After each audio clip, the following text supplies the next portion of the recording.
Notre Dame is number one. Notre Dame with a miracle win as the He's going in. Notre Dame has scored. Day 5 for us is the first day we put the pads on, so we're able to get some scrimmaging in today. But you know, for us, scrimmaging is just an extension of getting 11-on-11 work for both units. I thought our defense showed the maturity that it has with a number of players that have played a lot of football. And then offensively, we're work in progress. But good practice again, a lot of work. It's a lot of teaching. We're in that period of time where our guys got to grind through it. We got some, soft tissue injuries. You got a bang here. Typical, 5 days into camp. But I like our energy and enthusiasm. The guys are taking teaching well, and not much other than what you saw today. It'll be probably similar tomorrow in practice 6, and then we'll go into doubles on Friday.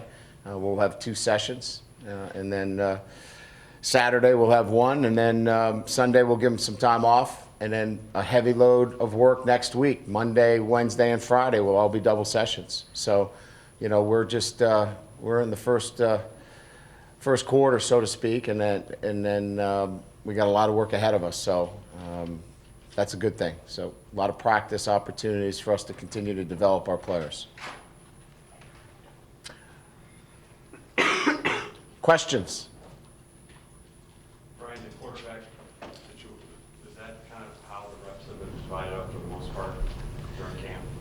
They've been pretty equal. I think, it's probably close to 50-50 with Everett and Andrew, and then probably a little bit less, obviously, with Gunner. Did you sort of flip-flop? Yes. Yeah. Day by day? Yeah, whoever, like, for example, if we typically script out 10 plays. So whoever didn't get that play gets it in the next rotation. So they're getting equal work. Personnel, Jordan Presswood and Cam Roberson. Jordan is no longer with us. And I'm not able to get into the specifics about that because of privacy laws.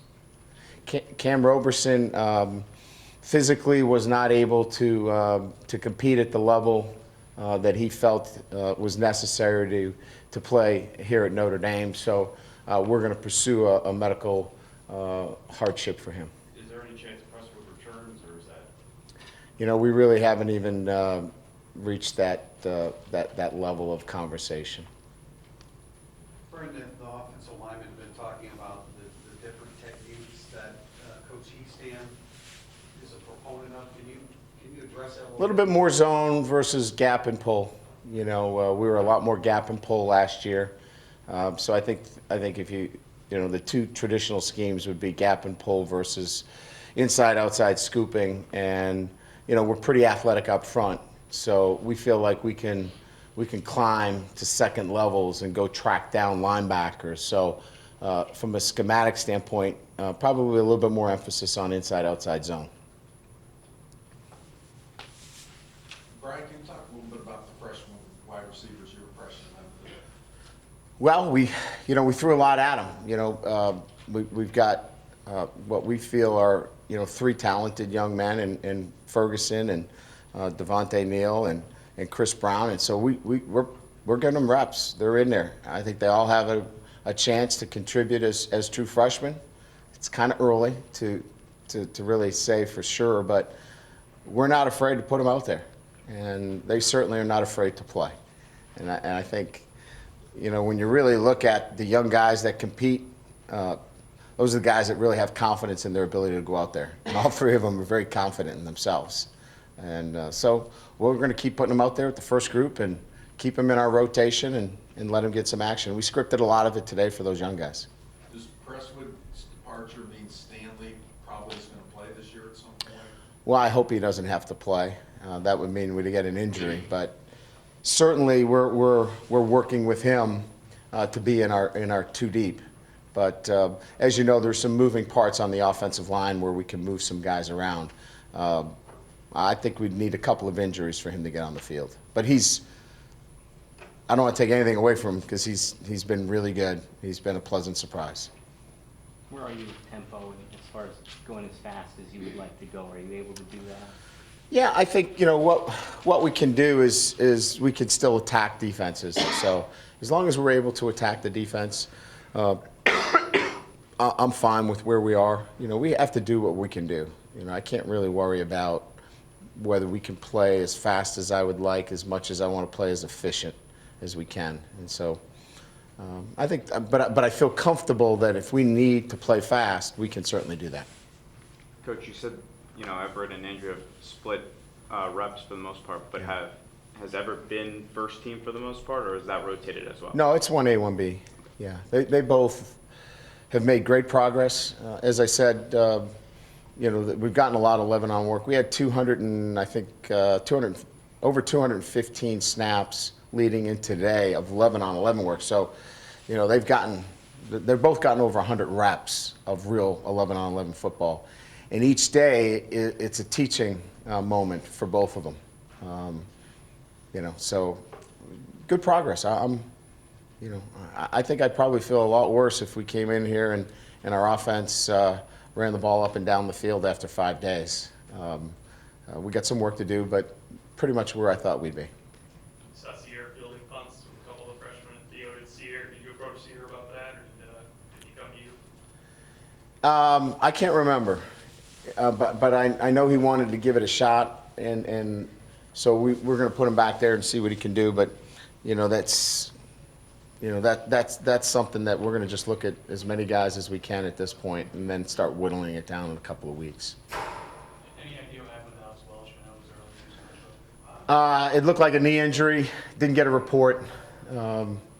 They helped him off the field. I saw that, and then I moved the drill up, and I haven't got a chance to talk to Rob yet. Brian, is there any position where you went into last week thinking, okay, he's probably going to be the starter, and maybe it's a little bit more unsettled now after a few days? I can't think of one in particular where a penciled-in starter in our mind, is in peril.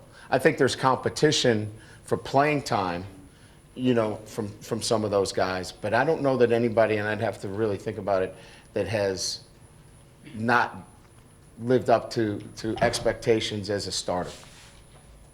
Your defense only caused 8 fumbles last year, recovered 6. Obviously, you work on drills to force turnovers, but, what more can you do with that? Is that almost cyclical at times? Yeah, 25 years of doing it, I think there's some years where, I get asked to go to a clinic and talk about stripping the ball, and I'm like, hey, I'll give you a good clinic talk, but we do it every day. It just happened that we get more this year. I think that, we like to keep the points down, and we're not, but we're definitely working on drills to get the ball out. There's no question. It's just, I think some days you get better breaks than others. Ryan, how comfortable would you be playing Wilson and Hendricks both against him? I've played 2 quarterbacks before and have had great success with that. We'll know if we get to game time, that both of them have to play. Obviously, they both have ability, to be starters. So I can't say that I wouldn't be comfortable. I'd prefer one quarterback, but at least I've got some experience in balancing 2 if we would ever have to do that. Brian, when you get to the point where you're using a scout team quarterback, is it going to be one of your quarterbacks, or are you looking at somebody else to do that? Well, we've got Charlie. What's that? Charlie Nissinger is with us, so we have a 4th, and he's certainly capable. He's out of Moeller High School, the same high school as Hendricks, and I remember him when I was in Cincinnati, so he certainly can help us there. But there are times when we use different players, like for option and things of that nature. So I'm never not going to bring a guy over to help our defense in particular situations, but we've got a 4th if we need one. But you would stay away from maybe using Keel ever there so that he can continue to learn the offense during the season? Yeah, but I think, Eric, you can do both. We did it with Andrew last year in certain situations. I think if you just throw him down there and you don't think of him and he's not in meetings, because we have scout team meetings, and those scout team players don't go to position meetings, I don't think we'd ever have a situation where our quarterbacks wouldn't be in our position meetings. You talk about throw. He's about 80%. He's still fighting through that foot pain that he has. He has good days and bad days. And when he's inflamed, we're careful with him.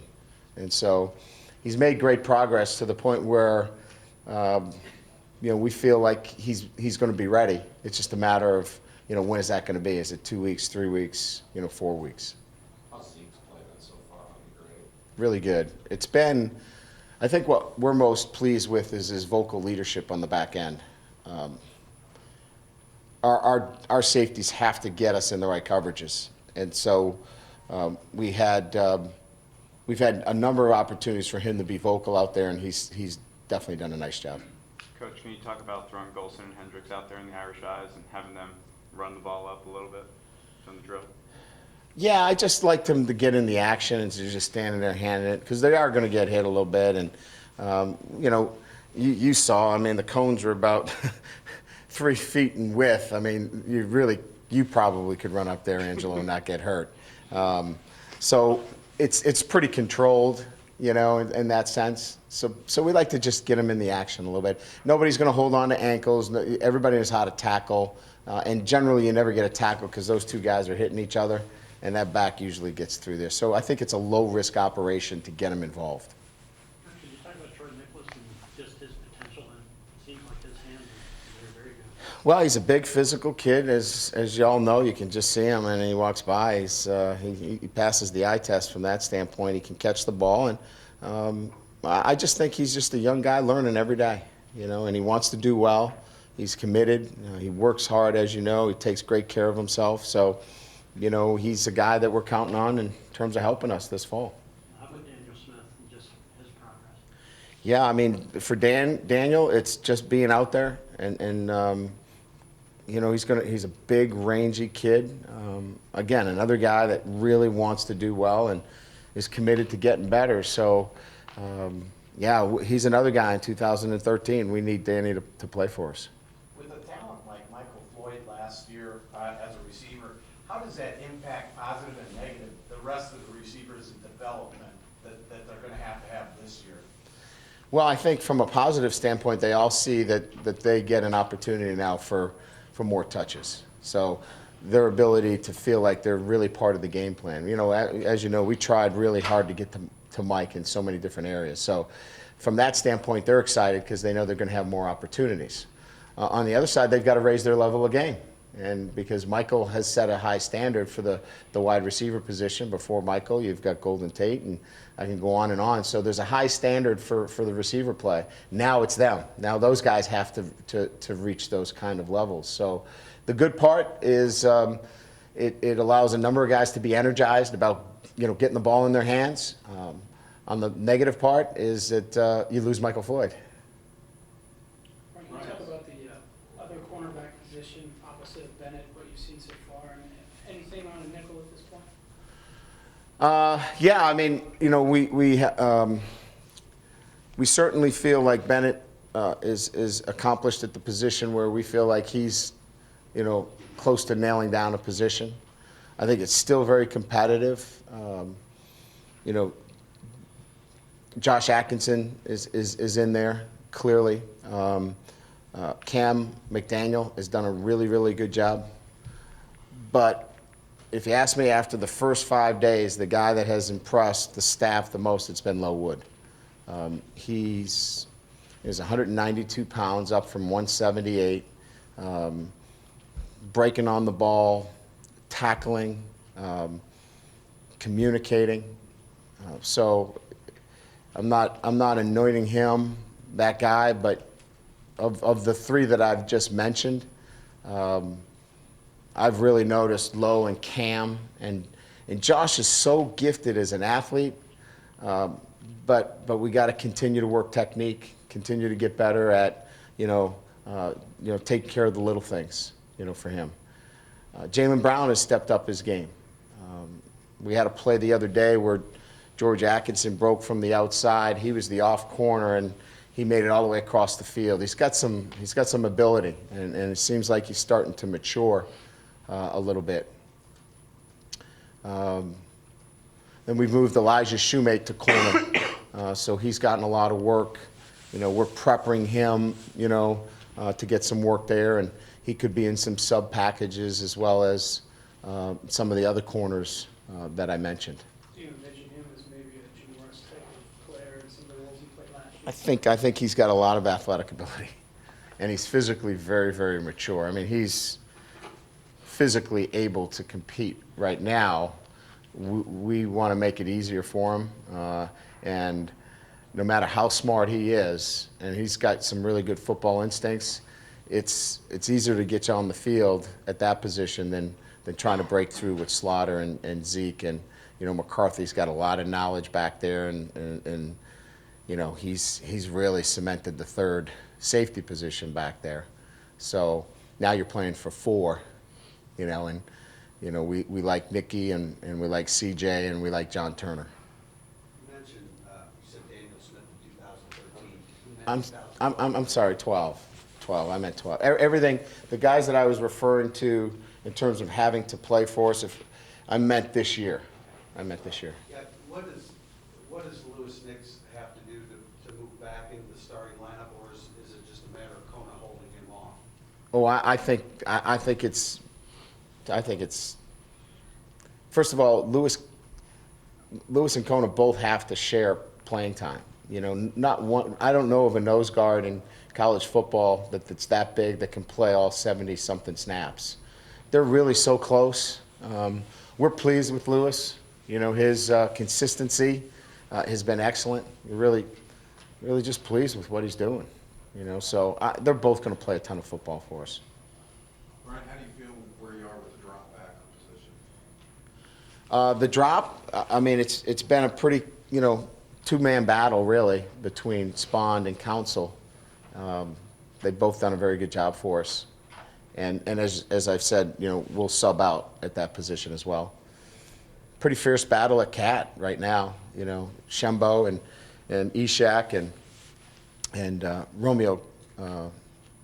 Romeo's been a pleasant surprise for us, number 45. Brian, any update on Spawn? Yeah, first report was a concussion, so we'll follow up with that. Can you talk a little bit more about Council? I mean, he looks pretty disruptive out there. Yeah, I think that's a pretty good term to use. He's really athletic. He can play out over the number 2 and reroute him, but he also could sit down on the tight end. That versatility is important, and he's long. He plays pretty big out there. He's a guy that arrives at the ball, with the kind of tenacity that you want. He's just, every day is a new experience for him, learning, but he's what it should look like out there. And then Tommy's activity today, how typical is that for the last few days? Pretty typical. Yeah, his work's been done in the classroom. His work is done really working with the quarterbacks. He's got a lot of experience, played a lot of games. So when we call a particular route, he can give insight, and it's been very valuable. Okay, thanks.